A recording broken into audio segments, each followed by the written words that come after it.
இன்னைக்கு நம்ம பேச இருக்கிறது பிஜேபி, அதாவது சென்ட்ரல் கவர்மெண்ட்டு, ஸ்டேட்டு கவர்மெண்ட்டு, இதை பற்றி தான். இருமொழி கொள்கை, மும்மொழி கொள்கை. சென்ட்ரல் கவர்மெண்ட்டு என்ன சொல்லுது?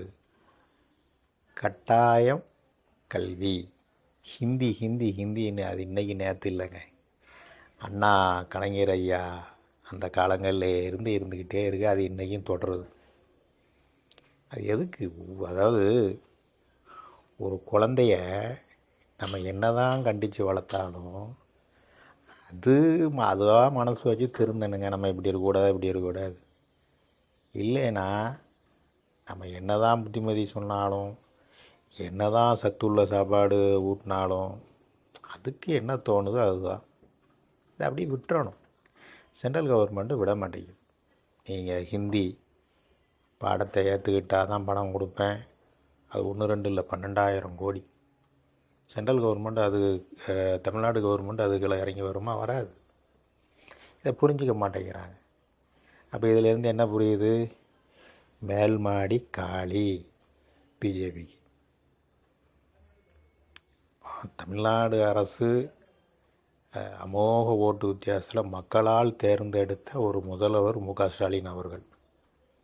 அப்போ அவங்களுக்கு தெரியாதா எது எது நல்லது பண்ணணும், எது நல்லது பண்ணக்கூடாது? இன்றைக்கி ஹிந்தியை நீங்கள் கட்டாய கல்வி ஆக்குவீங்க, நாளைக்கு என்ன பண்ணுவீங்க? சாப்பாடு காலையிலையும் நைட்டும் சப்பாத்தி தான் சாப்பிடணும். சப்பாத்தி டால், இல்லை சப்பாத்தி உருளைக்கிழங்கு, அதுக்கும் நாங்கள் தலையை காட்டணுமா? அப்படி இந்த சப்பாத்தி நீங்கள் சாப்பிட்லேன்னா ஒரு 5,000 கோடி தரமாட்டோம்பீங்க. நெல் விவசாயத்துக்கு பதில் கோதுமை விவசாயமாக பண்ணுங்கம்பீங்க. இப்படிலாம் ஏங்க சுதந்திரம் வேணுங்க. இன்றைக்கி 1947 காந்தி தாத்தா, நேரு, சுபாஷ் சந்திர போஸ், முத்துராமலிங்க தேவர் ஐயா எல்லாம் சேர்ந்து எதுக்கு சுதந்திரம் வாங்கி கொடுத்துருக்குறாங்க? ஃப்ரீடம். எல்லாம் அவங்க எண்ணம் போல் வாழலாம். அதை விட்டுக்கிட்டு இன்றைக்கி ஹிந்தி ஹிந்தி ஹிந்தி ஹிந்தின்னு எவ்வளோ போராட்டங்கள்.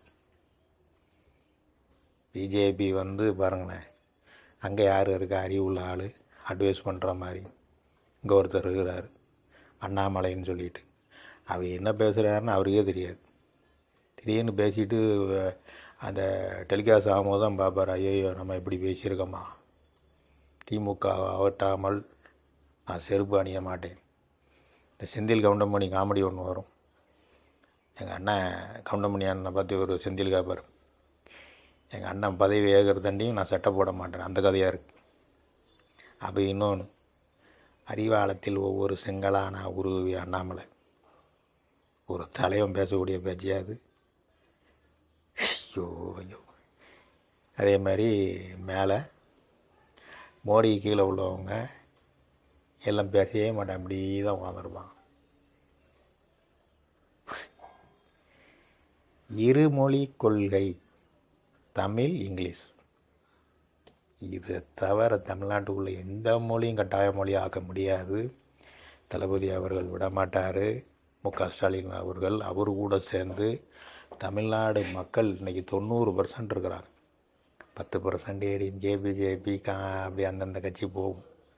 டிஎம்கே முழுசாக என்ன சொல்கிறது, முழு மெஜாரிட்டி பவர், அப்படி ஃபுல் பவரில் 90% பவரில் இருக்குது. அதனால் பிஜேபி கொஞ்சம் அடங்கி தான் போகணும்.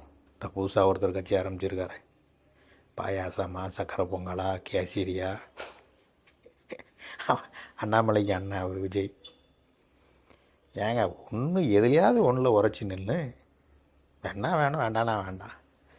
அது என்ன இவங்க 2 பேரும் அப்படி, இவங்க 2 பேரும் அடிச்சுக்கிட்ட மாதிரி அடிச்சு விடுவாங்களாம், கூப்பிடுவாங்க வாட் புரு. எங்கே இவெல்லாம் தமிழ்நாட்டு மக்களை கொண்டு சிஎம் ஆக்கி வச்சா நிலைமை என்ன ஆகும் நினச்சி பாருங்கள். சரி, எனிவே இருமொழி தமிழ்நாடு, தமிழ் இங்கிலீஷ். இதை தவிர எந்த கொம்பை நினச்சாலும் தமிழ்நாட்டுக்குள்ளே வர முடியாது, எந்த மொழியும் வர முடியாது. திமுக இருக்கும் வரை மு க ஸ்டாலின், உதயநிதி ஐயா, அவங்க கூட கோடான கோடி தமிழ்நாடு மக்கள் இருக்கிறாங்க. பிஜேபி ஒன்று புரிஞ்சுக்கணும், மோடி ஐயா சும்மா இந்த மாங்காய் புளிச்சுதா வாய் புளிச்சுதாங்கிற சீனுலாம் பணம் இருந்தால் தான் கொடுப்போம், இது வந்தது கட்டாய கல்வி ஹிந்தி இருந்தால் தான் பணம் கொடுப்போம் வைப்போம். இங்கே பணமே தர வேண்டாங்க, நாங்கள் உழைச்சி நாங்கள் சம்பாதிச்சு எங்கள் மக்களை நாங்கள் காப்பாற்றிக்கிடுவோம் அப்படிங்கிறாரு ஸ்டாலின் அவர்கள். எனவே தமிழ் வாழ்க, ஹிந்தி ஒழிக. ஃபயர் டிவி மூலியமாக அடுத்தால ஒரு நல்ல செய்தியோடு உங்களை சந்திக்கிறேன். உங்களுடைய நண்பன் ராமையா சரோஜாராஜ்.